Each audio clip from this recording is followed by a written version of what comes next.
Welcome to another episode of the CPGGUYS podcast. Our co-hosts, Shri Rajagopalan and Peter V.S. Bond, explore how brands and retailers engage with consumers online, in-store, and everywhere in between. And now, here are Shri and Peter.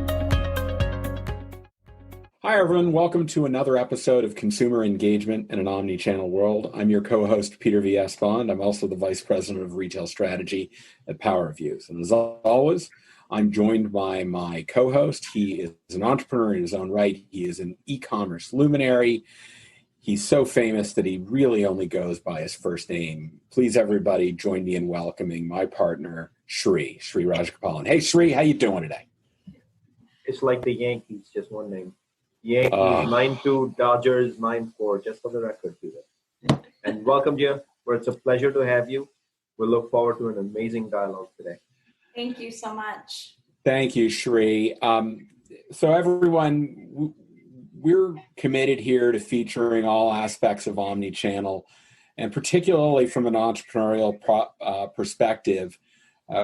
We recently had on Jeff Smith, the former group chair of consumer products at J&J, and he's recently started up a business, but he obviously had a tremendous amount of experience coming from a very big company. What we thought we'd do is also feature someone who has started an omni-channel business from the ground up without any of that experience, and talk to her about all of the challenges and how she adapted her business model. So I am very pleased to welcome Gia Cyrier to our show. Gia, how are you today? I'm well. Thank you guys so much for having me. It's such an honor. Now, everyone, I met Gia several years ago when I was at CVS Health, and Gia was working for Kimberly-Clark, one of my suppliers. She had her first meeting with me and apparently decided after that she was going to be my friend. And there was nothing that was going to stop that. So she proceeded to pursue that. And then after I introduced my wife to her, it was game over. They cut the middleman out, and I've just been along for the journey ever since. Us guys always get that end of this. Isn't it a little You're crazy? Not alone. You are not alone. And that's not true. So Gia's had some of her career has been more traditional in terms of retail, CPG, and agency. So we'll talk a little bit about that. But more recently, she's started up an omni-channel e-commerce business and has been evolving it over the last couple of years. So with that, what I want to do is kind of dig into your background, Gia, because I think our audience is going to be very interested to understand how you came up with this, kind of what happened, and Sure. The good, the bad, and the ugly of your omni-channel journey. That sound good? Yeah, sounds awesome. All right.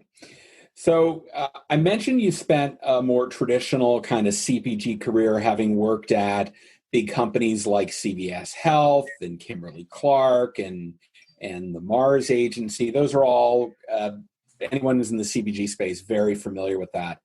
And then a number of years ago, you decided to take a different tack, and you drove almost the entire way across the country to start this new business. Why don't you give us a little background on what happened and why you decided to make this big change in your professional career? Yeah, for sure. It's quite a journey, and it certainly isn't a linear one, that's for sure. And not necessarily what I planned, but I have 4 children, and at 36 weeks pregnant, I lost my job. And I had to pivot very quickly. And when I was thinking about you asking me this question, I sort of paused and I thought, isn't it interesting the way that I had to pivot back in 2016 is really the way businesses are pivoting right now with this pandemic. And it was very quick, and it wasn't with a well thought out strategy. I was walking into many CPG companies with at this point, 38-week pregnant belly, interviewing for jobs, and really thinking about what I want to do and what I'm good at and what's in my soul, because how often do we have the opportunity to reinvent ourselves, right? So, I do believe things happen the way they should. And I'm about to have this baby, and I get a phone call from a friend saying, "You want to buy my mobile boutique business?" And I was like, well, what's a mobile boutique business? I didn't even know what it was. I mean, what is a mobile children's boutique business? So after a lot of sort of back and forth, I bought this business. It's called Mini Emporium, and it is a branded children's store that was it was not close to here. She was out in Arkansas area. So we decided we were going to buy this truck, buy the brand, buy her audience. So it wasn't brick and mortar. It was chrome and rubber. It literally was a truck. Literally chrome and rubber. And, buying her audience, what I didn't know at the time, all things we're going to talk about, is very different than, my potential audience here, right? I'm still in the mind of a CVS marketer where, the world is my oyster. Well, that's not true for a small business owner, particularly when you're talking children's clothes. So we buy all these things. We buy her audience, we buy chrome and rubber and some inventory that went along with it. We shipped the truck here. I popped out a baby, and here we start Mini Emporium. And at this point, I have 4 kids under 4. So most people think that's kind of crazy. I guess in hindsight, it really is kind of crazy, but it's what I did. I have 0 experience in retail from a buying perspective.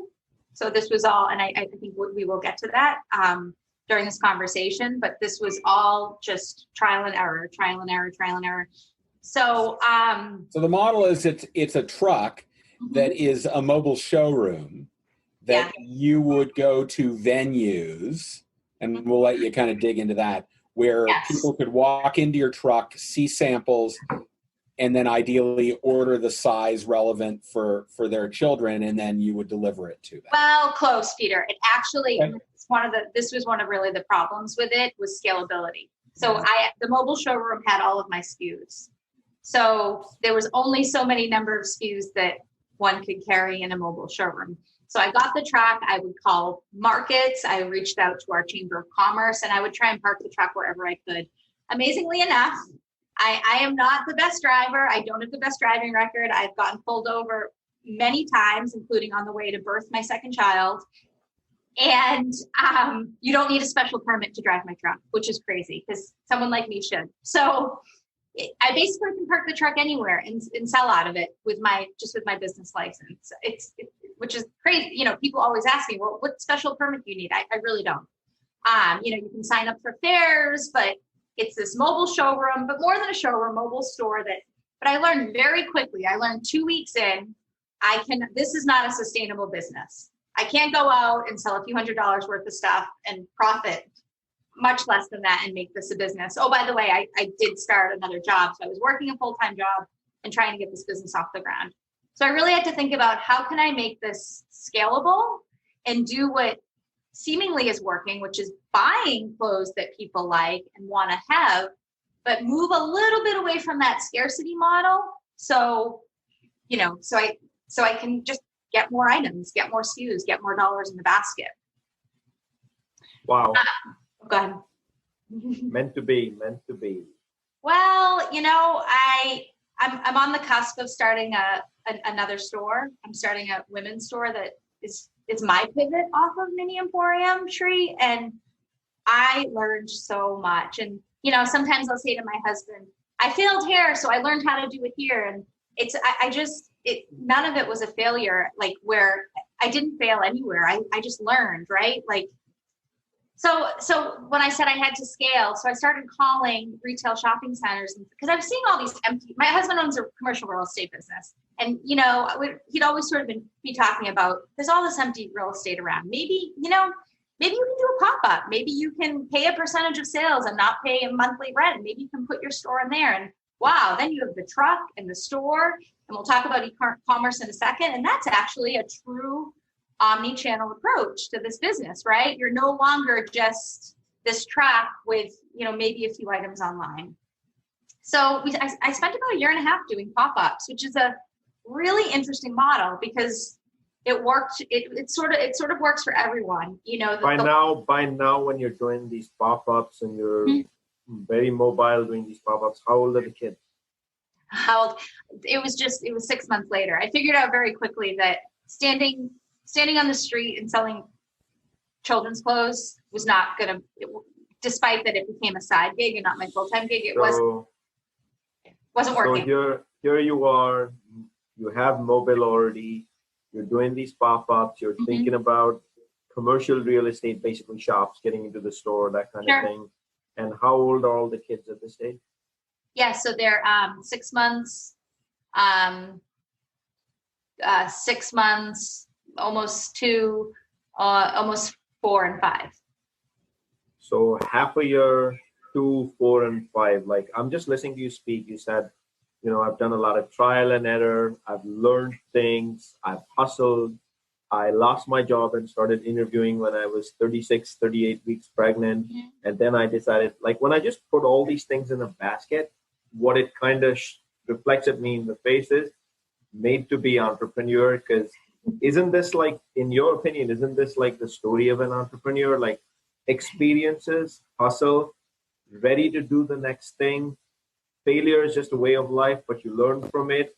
And then you realize you don't want to make the same failure. And then you just keep growing and growing and growing. Isn't that like Entrepreneur 101, that you're just now inspiring everyone listening to this to I kind love of learn? that.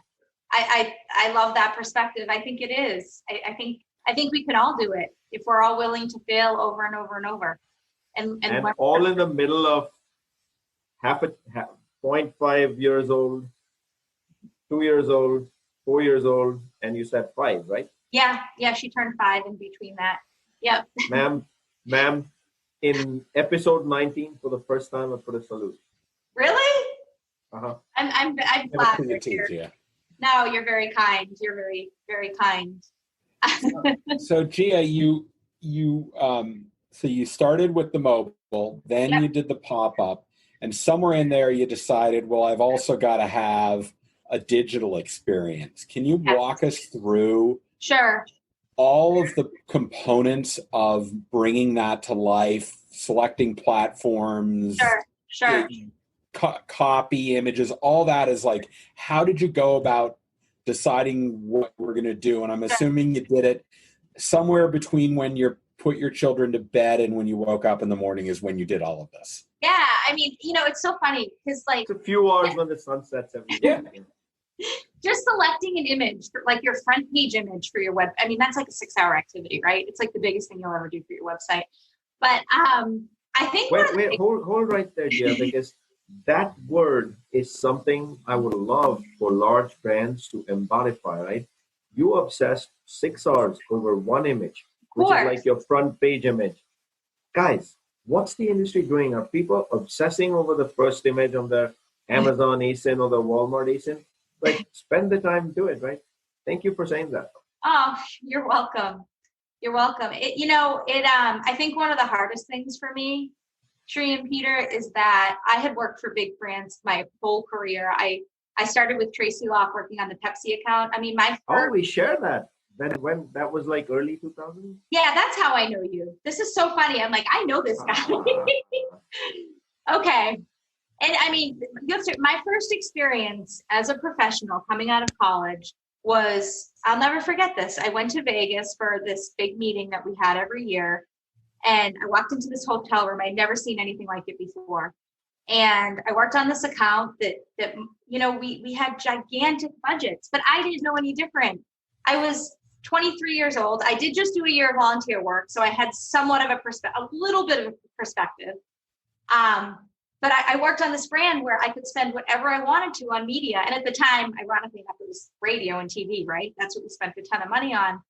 But you never feel it as much until you start your business, where, like, what does it really mean to have a budget when it's your own money? And when that money can make or break your business, right? So think about CVS. I would spend like hours and days planning my email strategy. I did that with Peter, right? We'd think about the strategy. We had these top creatives make our beautiful imagery. We had professional writers write it, and then we deployed it so perfectly to the most beautifully curated audience of buyers, prospective buyers, past buyers. It's a gorgeous piece of work. But you don't have that. Here I am starting this website saying, well, do I buy email lists? Well, of course I don't. I learned that. But what is that? What does a real qualified buyer look like? right? And how do I communicate to them? And how do I talk to them personally without them feeling like, well, they're just another buyer in the children's market? But earlier you referred to audience, right? Like when we started this conversation, you said you literally bought chrome and rubber for the audience, and that was the number one reason. You come from Tracy Locke, which as a brand builder, as a entrepreneur, one of the greatest gifts one can have is knowing and understanding audience and media. Like, how did audience, media, what you bought when you first got chrome and rubber, how is that reflected now in what you do every day today as an entrepreneur growing your business? It's a funny question. You know, I had a funny week last week because I did some consulting work, some marketing consulting, and people look at me one way when I do that. And then someone who literally lives down the street from me, we live in a beautiful neighborhood in Andover, but around the corner is some very beautiful homes. And someone who lives down the street from me, who has never met me, reached out to me. I was at an event with the truck, and they reached out and they said, do you ever come to Andover? Well, that's the town I live in. And I said, yes. She said, well, can you come and bring, the truck to the street? And I said, of course. So my husband came with me to drop the truck off. Again, we're around the corner. And, we were just treated like, we own this silly this boutique, and we ran this truck. And I have to tell you, I had a moment of pause where I'm the owner of this chrome and rubber on this side of my life. And then I'm a professional on this side of my life. But I can never forget like who I am, the person who owns this chrome and rubber, right? That's standing there with these like $2 million homes, not my home for sure, selling clothes off of chrome and rubber. And I don't think that totally answered your question, but you sort of reminded me of that moment of transition, Sometimes that's what life it's meant to be. So Gia, let's get back to the digital storefront. Sure. So you want to sell, so you need an e-commerce platform. Yep. Yeah. Building your own is probably unrealistic from a you're not a code writer, you don't write code, so you probably went out and looked at platforms that you could buy. What did you look at, and how did you decide? And once you did that, what did you do to get yourself off the ground? Yeah, sure. I feel like this is where I feel a little insecure, because I feel like you're going to talk to people who give you their amazing process of coming to these tools. But I went to all little small boutiques and looked at their extension, like looked at where they were hosting their websites and what platforms they were using. I probably looked at 10 to 15 and did a little bit of research and found that Shopify was going to be the most user-friendly platform through GoDaddy to host my site. And I'm fortunate enough to be married to an entrepreneur who has spent 20 years doing these things and trying these things and finding little ways around things and saying to me, I don't know the answer to that, but you can look on YouTube and watch a video on it. Or, we don't have a graphic designer, but Canva's pretty awesome. Why don't you learn how to use Canva? And I feel like that is the secret sauce to all of this. I'm not running a huge company, but finding the tools that I can do awesomely that make me look, a little bit more of an expert at the visual than I am. And Canva integrated with Shopify is an amazing platform. It integrates with QuickBooks. It has easy inventory access. There's some little tweaks with, on the mobile in terms of sizing, but it's been a great platform and very affordable. That's the other thing. The fees are nominal for a one-man show, right?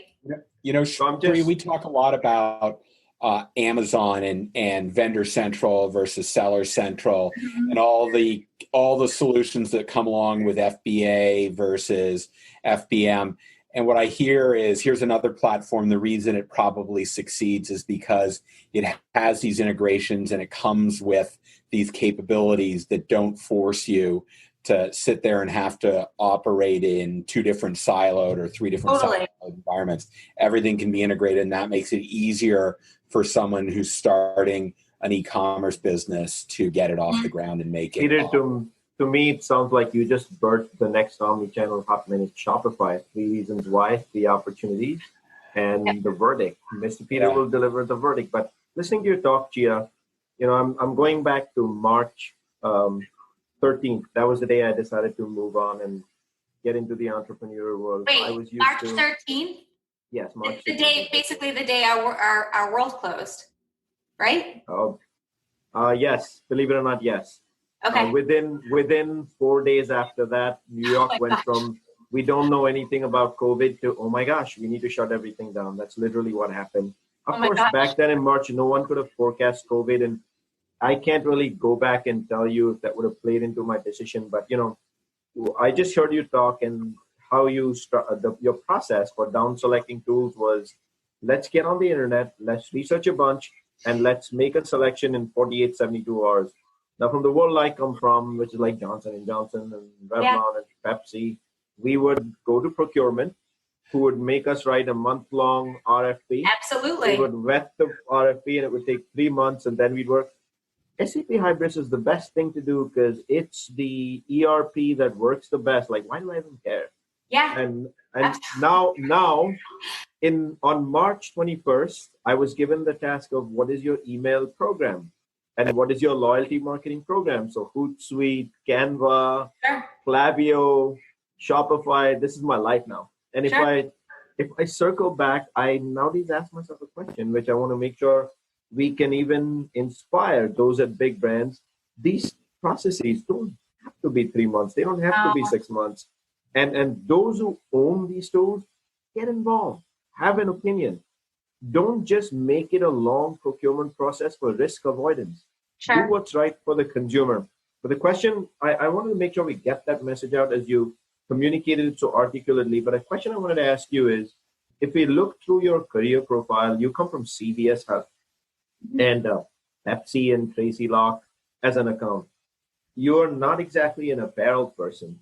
So how did you go about that process of procuring apparel and then know what was the right pricing model for it, both to acquire it and then to pass it on to the consumer with value?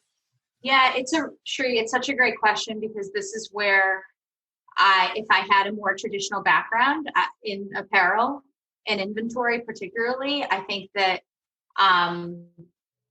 it wouldn't have been so hard, because that's where I really, really struggled with Mini Emporium, and I'm applying those learnings as I launch my women's line.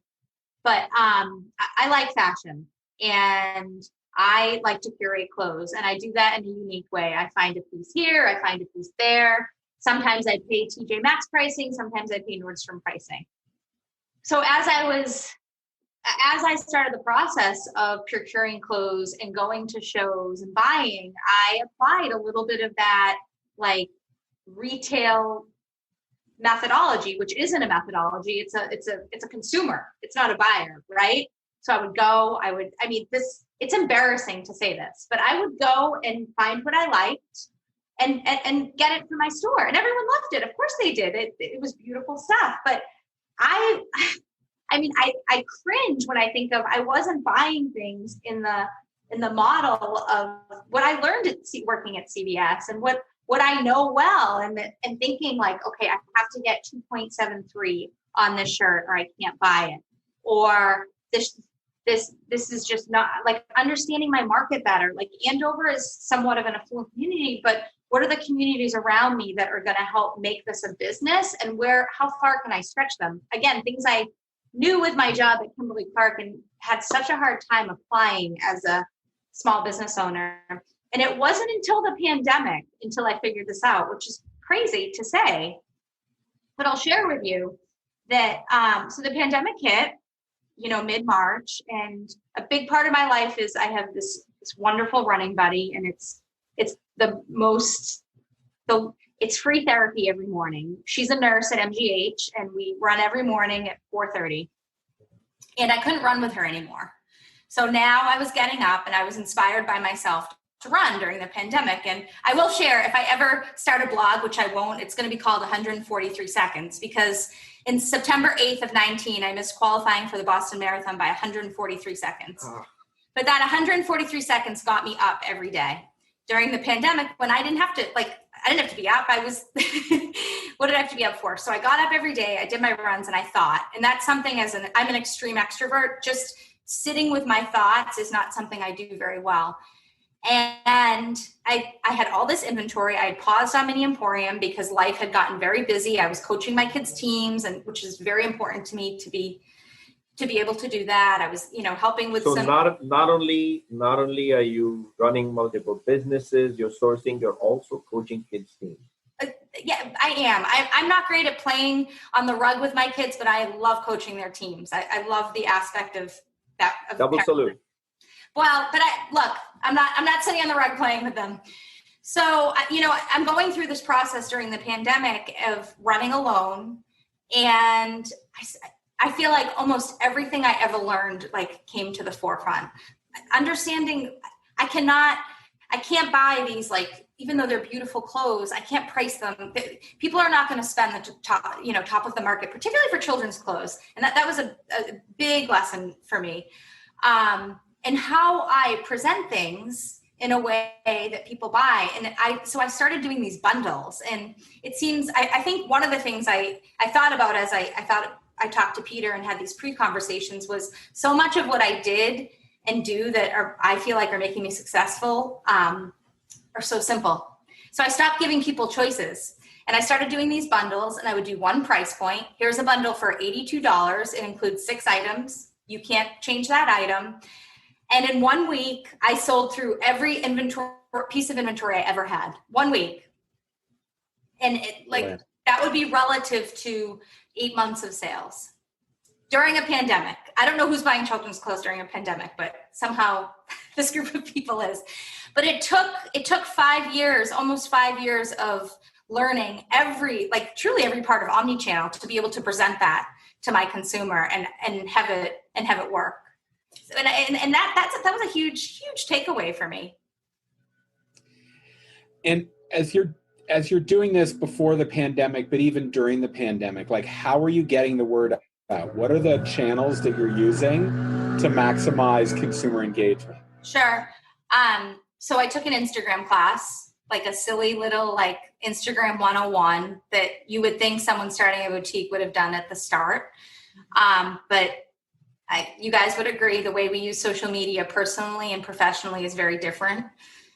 So I took that class, which I actually just retook last week. I'm going to retake again next week because there's so much to learn about hashtags and timing and when you post in this category and imagery and just so much, and how to get followers. Yeah, if you know how many hours a day I get messages from Shree, just sweating over the right hashtag and the right placement. This is his life. He eats this up. So you're telling me now, you see him smiling? It's because he so respects you for this. Oh God, Shree, I feel like that's kind. And if there's a recommendation you want to make for our audience on where to take this one-on-one class, because most people, what they use Instagram for, and that's how they know it, is I post a photo and I say a couple things. Yeah. And Instagram is today's one of the most amazing selling and interaction vehicles that exists, and a media publisher. It's David someone. So here's the other thing. This is a little unfair advantage I have. My husband subscribes to all these things as an entrepreneur, and then I get to use them. So that's my operating costs are less because of that. I can't remember what he subscribes to, but it's you have no idea. Again, we scrape and we borrow and we do whatever we can to find what we need. Yeah. To deliver against that. We don't have the big resources of a big company helping us. So it makes it right where we are. But it feels you don't need to. Really, it's analogous to what we're going through with life right now, right? We're two entrepreneurs in this pandemic, and so we're saying we went to North Conway yesterday just for the day, and we said to our kids, we're going to take a nature walk. There's these really cool waterfalls. We're not going to go spend the $500 on the train or on the amusement park. We're going to drive 2 hours, and we're going to take a nature walk, and then we're going to go on this little roller coaster, and that's what we're going to do. And I have to tell you, it's simpler and better. And I feel like that is the two and one and the same. As an entrepreneur, you figure it out, and it's simple. And I feel like if I apply that to raising my children, everyone is happier. So one of the areas that I think we'd love to chat some more about is this inspiration, right? You referred to a running buddy as a source of inspiration. Where else? So clearly, running buddy has worked amazing for you. You kind of probably share ideas. What we'd love to learn is, what are the other sources you go for inspiration? Do you have somebody like you can go to as a coach, or do you believe in that ecosystem where you can lean on someone to ask for assistance and help and guidance? Like, what are the various ways you continue to learn today? You already gave us the example of Instagram 101, which I actually don't know a lot of founders willing to roll up their sleeves and take a 101 class and truly get into the DNA of how hashtags is done. That is really cool, by the way, as Peter said earlier. But where do you go for inspiration and how do you get your advice? Yeah, well, I think that the one thing that, working at big companies for so long, I built a lot of relationships and I love people. I don't know, is that cheesy to say, but it's how I learn. I don't ferociously sit way down at night and read, but I love learning about people, and my relationships over the years have helped build my businesses. I mean, Peter being a huge one of them. Barry Harlem, who just left. Oh wait, no, she's still with them, but she's at Lord & Taylor. Melissa Studinsky, who was an executive at CVS. All of the I think of the VPs of J&J, Janice Cooney, all of the folks that I worked with at Kimberly-Clark from a My gosh, Janice Cooney and I are very close friends.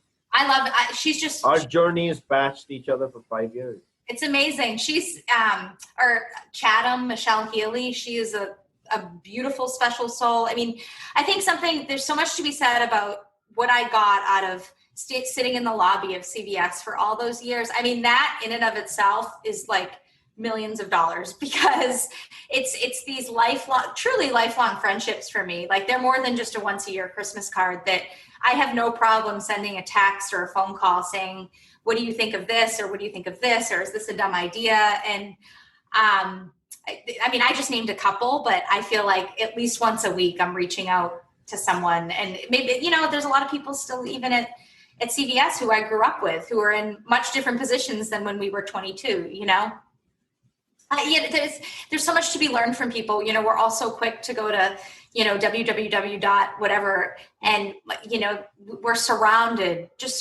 by knowledge. Hey, have you learned from some of your customers, and what have been the primary methods that it's guided the business decision? Sure. You know what I will say? I'm sure you guys will agree. Customer service can be really hard and really painful and really hard not to take personal. I'm an Italian Jew. I take everything personally. And I've learned to not listen to the customer of one. I did that for a while. I'll get you this one item, but one item is usually 6 or 8. And then the basket that I couldn't fill with that one item became a -6 or a -5. But I also have learned to listen to my customers, and that's hard, right? Because you don't want to listen to the customer of one, but customers are telling you what they want and what they want to see and what they're thinking about and what they're feeling and what emotionally makes them tick. If I just put a little magnet board in the back of the truck to keep their kids busy, they're going to be able to have a more peaceful shopping experience. And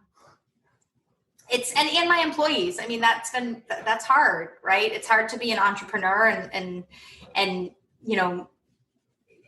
manage all the needs of employees in the way that you want to, and with care and thought. And I found that to be very, very challenging. Yeah, you got a little bit there into the future of retail, right? Retail is no longer just walk in and shop. And you gave the example of the whiteboard that you put on the truck so kids can stay engaged. Sure. Maybe that's the future of malls. When you shop, maybe the experiences for everybody in the family.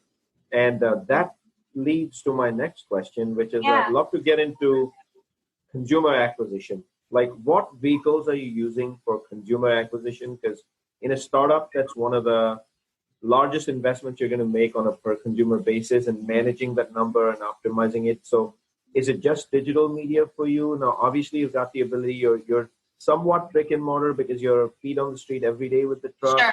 You're at pop-ups. Like what are the different vehicles for consumer acquisition? Right. Yeah, it's interesting because that's definitely evolved over time. Like as we start 2020, consumer acquisition is 100% Instagram followers. So it's getting on Boston Businesswomen, and it's So I assume you've hit the 10,000 mark and you can do swipe ups now. We've hit 198 people. We did Organic. our coming soon. We did our coming soon like 3 days ago. So. Twice as many as we have, Shri. Organic. And I'll say my business partner, she's pretty much gotten 196 of them through some networking. But again, like consumer acquisition has changed so much over time, right? Like I bought this business, so I sent an email to everyone because that's how I did it at CVS. And isn't everyone going to love what I'm selling, right? Well, 70% of that audience didn't really care, or more. That's actually probably, it's more. But I found, in terms of Mini Emporium, consumer acquisition really was a lot of word of mouth. And that's why coming into the pandemic and being so successful is because it was 4 to 5 years of standing on the street, right? And building those relationships with people. And you can't do that when that's a very hard business proposition. And I want to give you a better answer than me standing on the street selling clothes to people, because I think it's more than that. But I tried digital tools. I tried paid ads. I tried, the pop-ups did well because it brought in, again, the pop-ups were brilliant, and that I got more people to my email, to my list. And then in times like the pandemic, I communicate to all those people, right? So 4 pop-ups later, literally my 80-year-old father on the floor of a pop-up, like painting it to make sure it looks nice. I had a good size audience, but I think that is a huge challenge for a small business when you don't have the resources to go spend, when you're starting up, right? It's very hard. But what I hear, if I filter through everything you just said, what I hear you say very clearly is Instagram is the benchmark for success for audience in 2020. For my business 2020, absolutely. That it's 100% the benchmark. But it's an online business, right? Yep.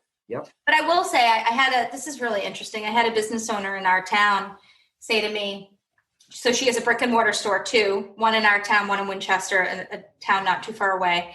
And she said she was able to pay for her son's first year of college in cash with the money she made in the pandemic by doing Instagram stories.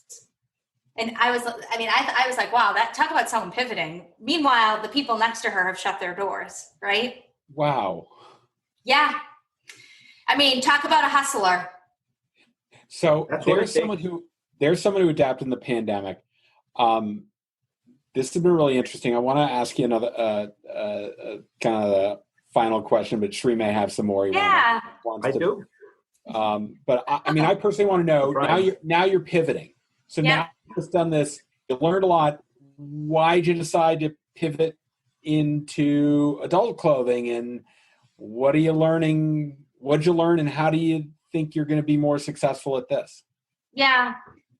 Well, I think children's clothes are challenging because your audience is constantly changing, right? Kids are growing. So your audience, you pretty much have your audience. You have to acquire new customers as their children age out. You have to acquire new customers because children's clothes are basically like 0 to 8, and then you're in a whole new category. So you have to think about it like that. Repeat purchase windows also are very narrow. Yeah. Very narrow. And look at your competition. And this is true for adults, but look at your competition for kids. You can go into Target, get laundry detergent, do everything you need for your house, and pick up pretty awesome clothes for your kids, right? Yeah. They've sort of mastered that. I found myself always leaning towards the adult space. Peter probably knows this. I would think more about what I was wearing into a meeting than probably the meeting itself. I say that like a little. I was always underdressed for any meeting that Gia was in. I looked like I could be wearing a tie and I would have been a total schlub. she is a fashion plate. That's no, I there's a creative side that of curating clothes that just fills my soul. Part of me feels silly saying that, especially when my running partner is literally like with cancer patients every day. But it's part of who I am. And to be honest with you, it wasn't, where I was a year ago. A year ago, I probably would tell you I was starting an adult store. And it really was my business partner that came up that approached me, and this idea of an online boutique without, it's going to be a scarcity model. It's going to be essentials, and it's our inventory proposition is going to be very different than what I was dealing with Mini Emporium. I have a partner in crime, which I think you're always accountable to someone when you have a business partner, right? Mm-hmm. That's a pretty awesome thing. What I hear you seeing, Gia, is whereas you did children's clothing because you thought it could be interesting, now you're pursuing something that is your passion. And that I hear Shri very loud, that it is. Really should pursue something that you are truly passionate about. I am. And children's clothing is very fun because, look, dressing our kids up in cute clothes it's pretty awesome, right? It's lighthearted. It's awesome. A smiling kid. What's better? But I am, and it's a nice spot to be to say I'm actually selling Mini Emporium, and I'm pivoting, and I feel awesome about it. And I'm taking those learnings, and oh my gosh, I can apply them. So I do have one last question for this episode, yes. Which is, as I'm just listening to you speak, I'm thinking aloud. You're a mother to 4 children, as we've discussed. You're constantly on the hustle. You're trying to build this business. It's a lot of acquisition of product and then constantly formulating audience. You got Instagram. You got to curate. You got to be out on the street, meeting people all the time. You don't have, as a result of what you do, you don't have the luxury of long repeat purchase cycles. What does a day in the life of Gia look like? My husband would laugh at this question. Oh gosh, I feel I do get up. We talked about this. I get up very early. Today, Sarah and I were running at about 4:30. Came home. My house is not always neat. I will say, like, what do we let go in our lives, right? We all have to let different things go at different times. I come home. I always fold their laundry so they have clothes to wear. So every single day, we're a family of 6. The laundry is always going. So generally at about 6 a.m., I'm putting all the laundry away. They're up at about 7, and I really, really, really like them at that hour because I have my endorphin high. I've been a little productive. They're kind of fresh and cute out of bed. And I really enjoy that time. Yesterday morning, my second and I went and played tennis. That's the other thing, right? Being an entrepreneur is really hard, but the gift of flexibility is, my kids don't realize it right now, but the fact that I could play tennis at 8 a.m. with my son on a Tuesday, that's pretty amazing. My father, who lives with us, we have an in-law apartment and he lives with us. He was 9 to 5. He made he just couldn't, he worked, he couldn't be there. Obviously a very different world. He just retired, but I wasn't raised in a digital world like this. We've been very fortunate enough, and I feel a little scared saying this because I know some people would disagree, but we have done some camps this summer. So at some level we have, some sort of camp every day. So my dad lives with us. My mother's 10 miles. My in-laws are 1 mile. So we have an army of love and help and a whole army of babysitters. But frankly, paying a babysitter when you're starting a business is really hard too, right? Like I truly think about, it's funny to say that, but I do. I think about if I'm going to go, this makes me hustle more. If I'm spending $200 to go work today, I have to seriously hustle because that's right. That's real money when you think about it in this mindset, right? Because I'm starting a business, so I didn't make 200 today, right? But the other thing is, right now we're just starting, so I'm home by 4, and we go swimming, we do something. I really try and give that to my kids. I've been really bad this last 2 weeks about being on my phone, like terribly bad, terribly bad. If I saw myself like in another mom, I'd think that she was just disgusting. Like I've been staring at my phone and they've been talking to me. Cause I did this cute, anyways. So, the other thing about the pandemic that's been amazing, Sri and Peter, is we've had dinner together every night for 6 months. It's been like the best thing in the world. I mean, The day the world stopped, that weekend, my oldest, I'll give you one kid. She had a hockey tournament. She had another hockey game. She had a play that she'd been practicing since November, and she had a soccer tournament. And that all stopped. And it's been, some of it's, I don't take away the sadness of the world, but some of that's been a blessing. We actually spend time together at night. And then, of course, then usually at like 7, I turn into a pumpkin and I do work at night, and my husband puts the kids to bed because, where I go to bed early. And I don't know, it's pretty simple. I mean, there's always work, like part of that, every step of the way. I mean, you guys know, you don't ever stop anything. Yeah, right? I can't imagine you ever sitting on a couch, just flipping the TV channel around, doing nothing. I can't. Moving. I can't. Always moving. My husband said, I wish I was better. I wish I was better at that. But for me, my husband says there's 2 speeds. And God bless him. He is a saint. He says it's full or dead. So that's what it is. Well, this so the has one been thing. Go ahead. So the one thing is, my kids are 15 and 20. Yeah. There does come a moment in life when now the tables have turned. When they talk to me, their phones are in their hand. And getting their attention gets increasingly harder because they're obviously in now an ecosystem of a much larger social circle, which us as parents, my wife and I adapt every single day. But you are so right when you say 6 months. One of the beautiful things that emerges, everybody shows up together for dinner, and we haven't missed a beat on that one. Oh, it's amazing, isn't it? Yeah. It's such a gift. I know, like, whatever, they will look back at this and remember that we had dinner together every night. And we never did. For me, being able to watch my daughter learn how to walk and learn how to walk has been priceless. Amazing. It's priceless. I hear you. This has been a really interesting conversation. Oh, I hope so. Yeah. Peter reached out to me, and I said, I'm a little nervous, Peter. You have some big names. So I appreciate you guys talking to me. It's very kind. This was a blast. Well, you guys are wonderful.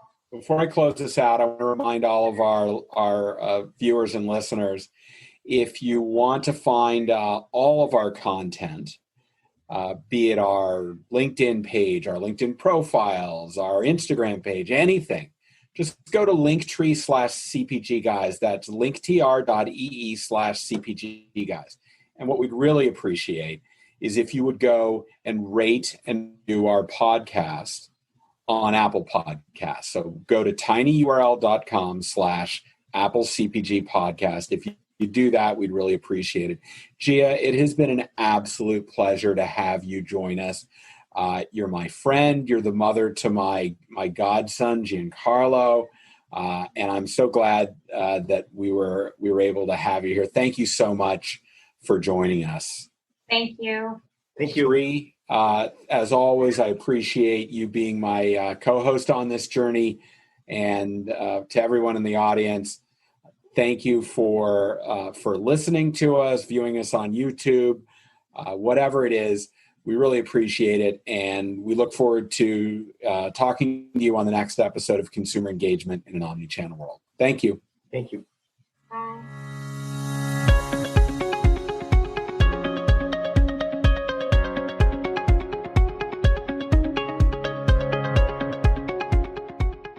The content in this podcast episode is provided for general informational purposes only.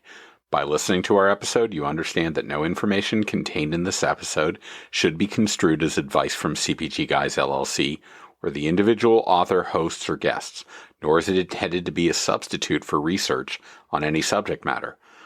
Reference to any specific product or entity does not constitute an endorsement or recommendation by CPGGUYS LLC.